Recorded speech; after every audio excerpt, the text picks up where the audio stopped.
Hi guys, I'm Anand and this is a with me. So today, today we're talking about real-time production debugging, like how you can utilize Pro for performance diagnosis.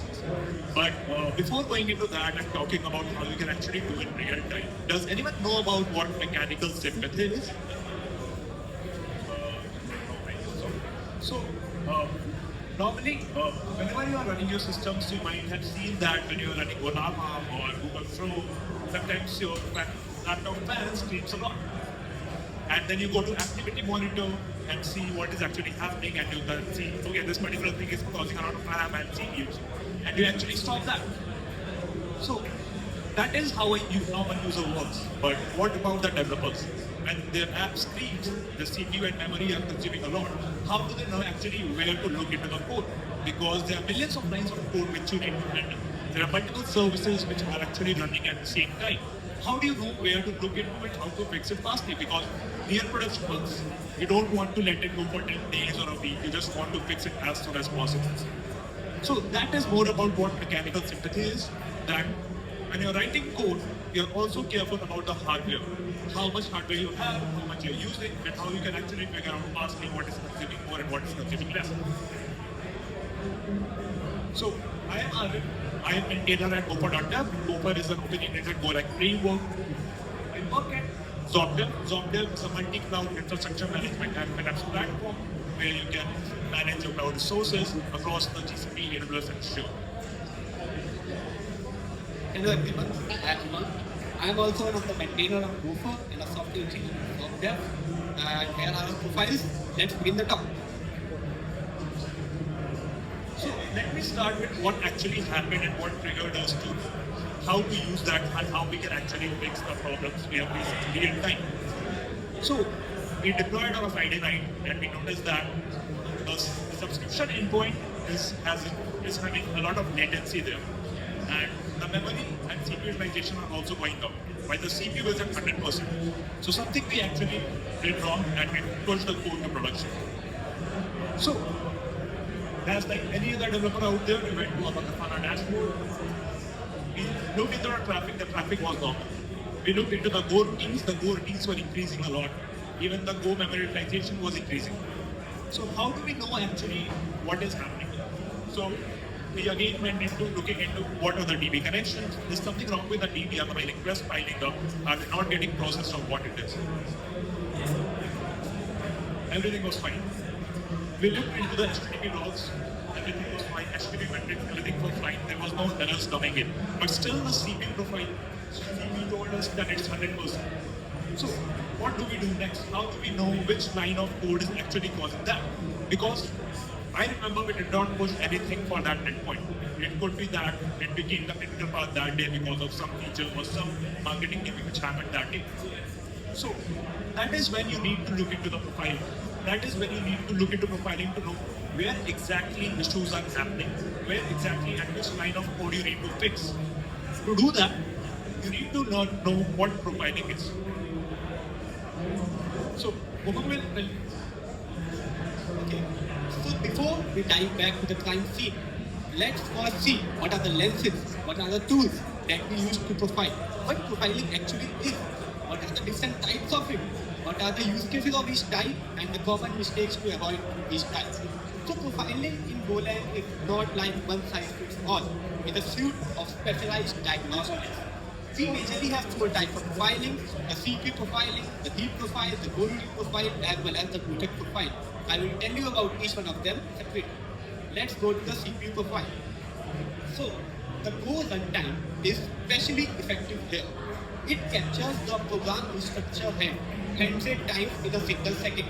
That's actually like capturing a high-speed photos burst to see which method or which function is actually got code often correcting the ball. So, you can actually see which function or method is holding most from CPU. You can uncover that deep on stacks, traces, visualize them via the flame graph, which has a general rule. The wider the bar is, the more CPU time the function is logging. Why we use the CPU profile? When we use it to find the infinite loops And yeah, the heavy computational task is our code. And what are the common mistakes to avoid? A common mistake is profiling for a very short window. So for example, if you profile for a 1 second or 2 second window, you may miss the periodic spikes. So what is an ideal strategy? To use at least a 30 or a 16-second time frame so that you get to know which function is actually taking most of the CPU.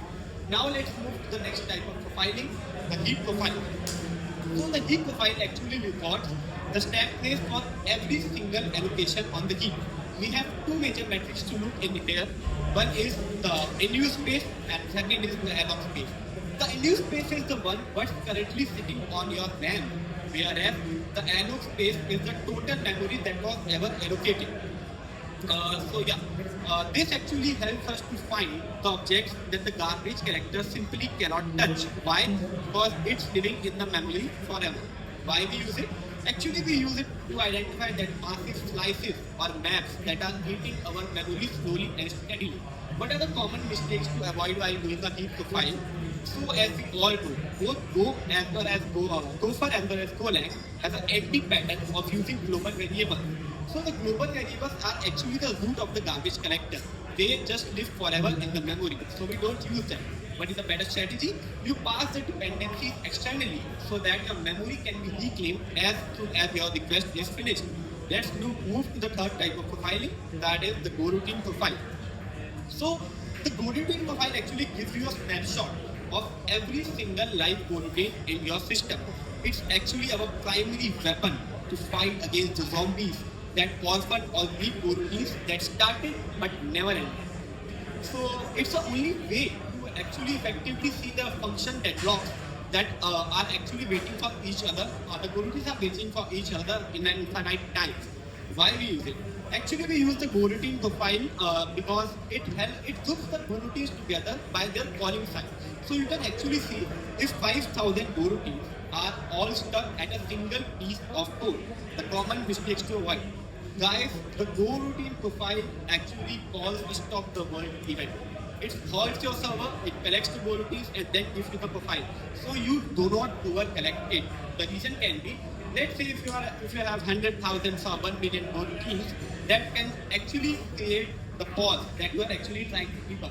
So you need to use the GoRoutine profile in an efficient and effective way. Let's come to the last type of profiling, that is the block and the mutex profiling.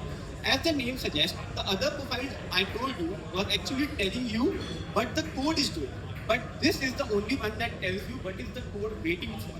Actually, it tells you where the GoRoutines are blocked in synchronization primitives like mutex or change. Why we use it? Actually, it is very crucial for high performance concurrent APIs or concurrent code. Maybe you have a 32-bit core machine, but if your code is constantly flickering over single mutex, you are effectively using only a single code. So, what are the common mistakes to avoid in that? You only enable that when you have a subspection. Why?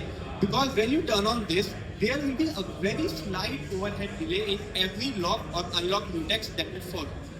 So these are the 4 type of profiling that Golang generally has. I told you the use case of each one.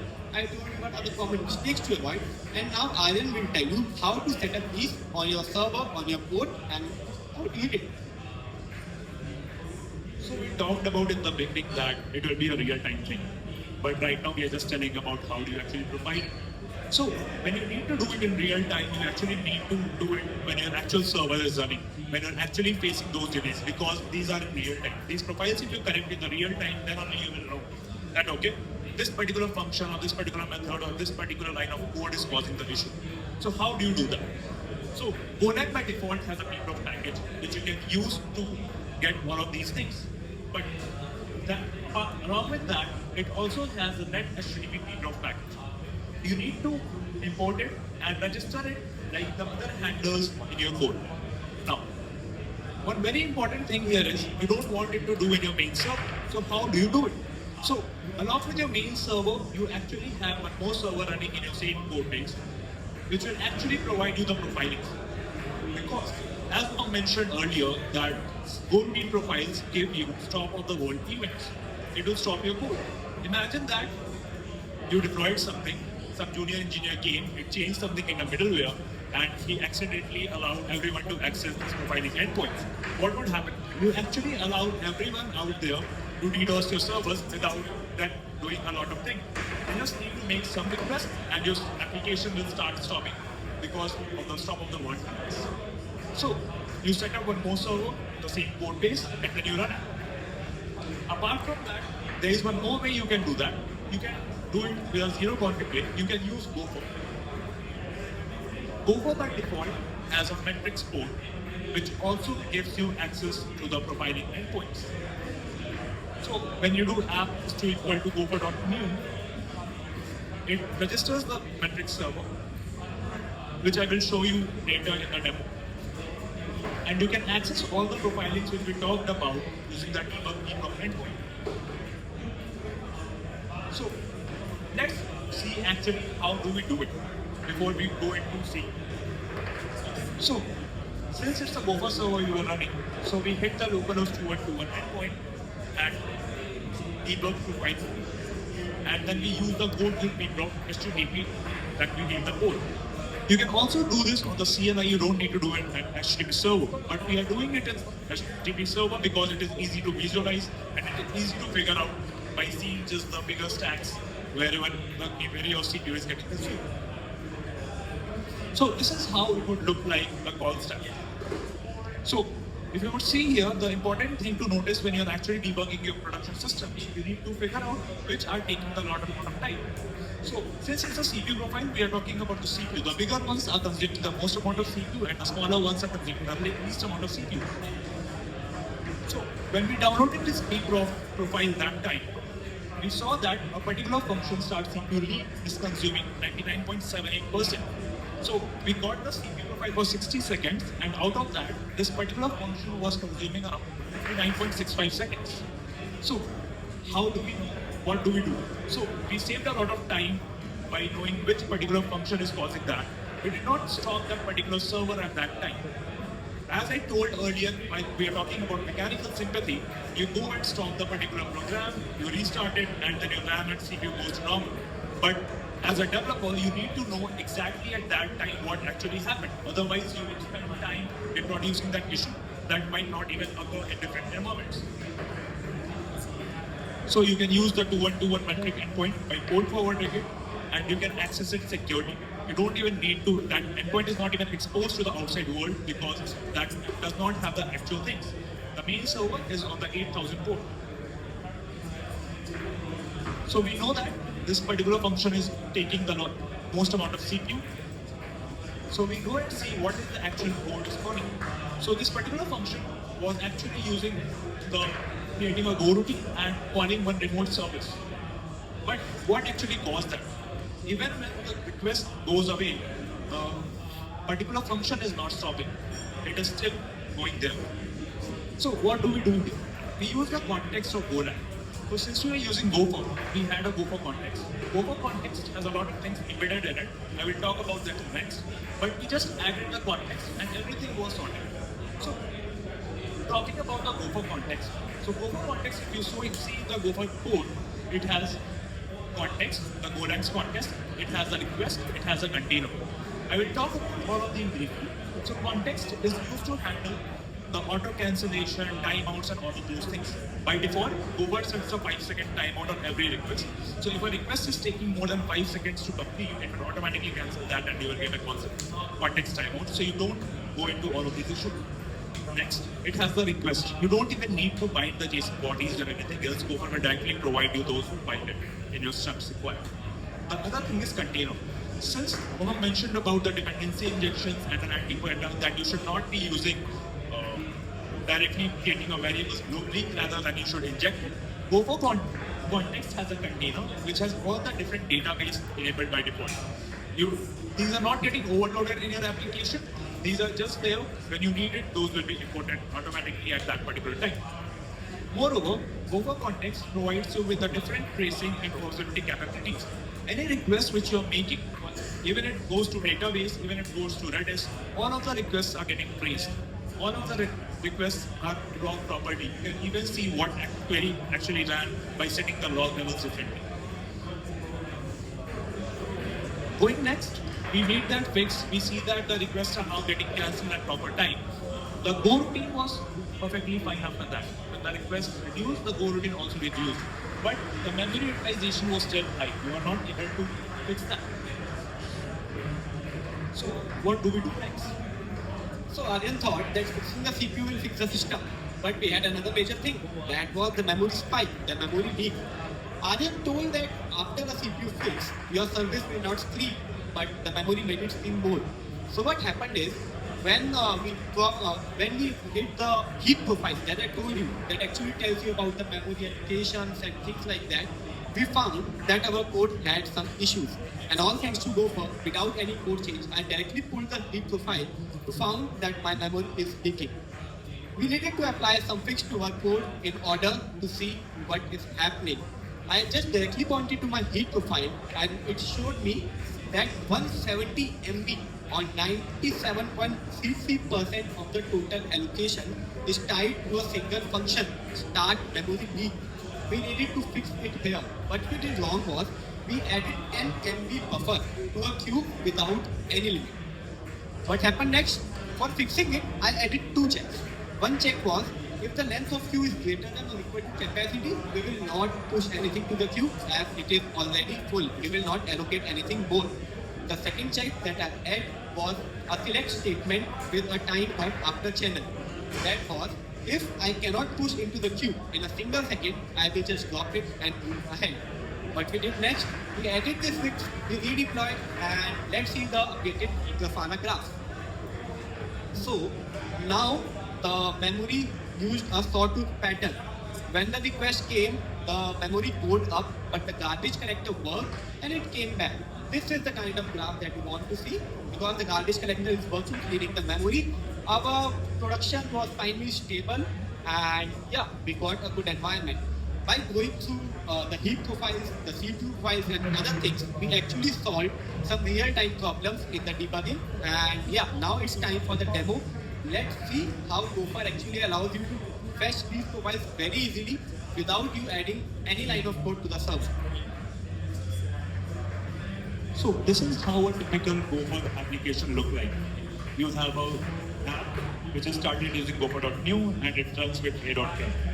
In between, we register all our handlers, and all the handlers in between have Gopher context. With Gopher context, you can actually access multiple different things, such as you can access Redis, you can access the logger, the context, actual context which the Go language gives, the SQL, Cassandra, and different other databases. You don't need to create a global variable and inject it manually because everything is already there.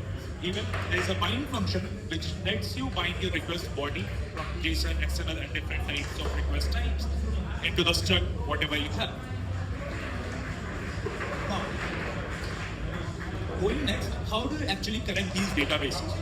So you have a config file, you have a .env file where you define the database. So since we want to connect to MySQL, we are actually just providing the SQL configs and then we have the Redis configs, which are just for post and port.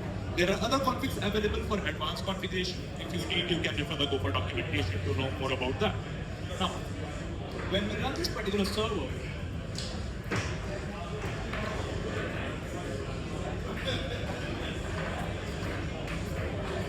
before running that, I will also set the log level to debug so that I can actually show you what are the different things Gopher is doing behind the scenes.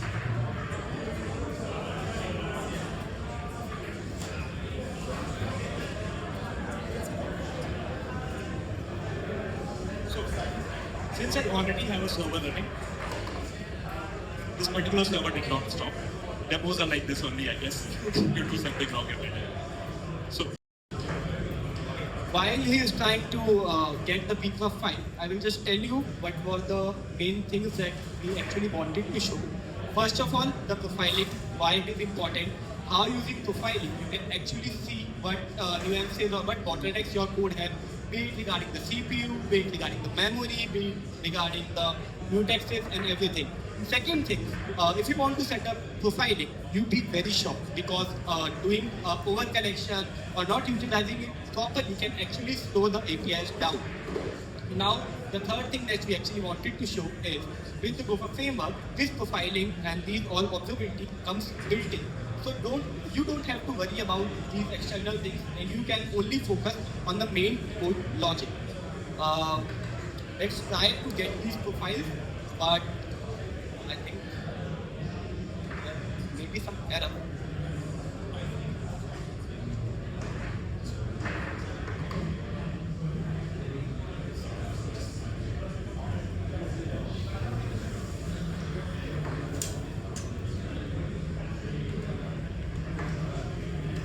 Okay, do you have any question regarding anything regarding we actually correcting that?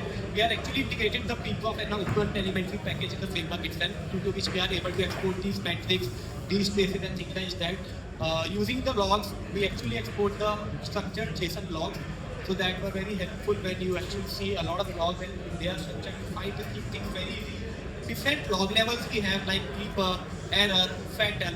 So you can actually set them according to your need.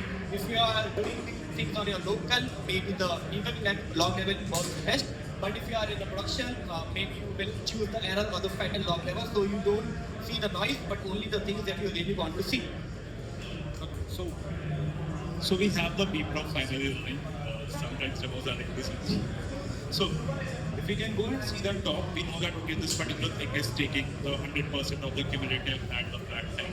So, flat and cumulative are basically nothing, but flat is 100% and the sum is 100%, which means that this particular is taking the complete time.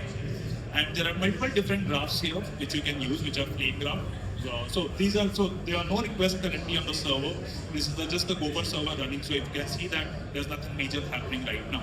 But this is the same graph which I showed you earlier, which will actually tell you about how the memory leak or some particular function which is causing the CPU or memory leak will be visible in the main graph. So that was pretty much it.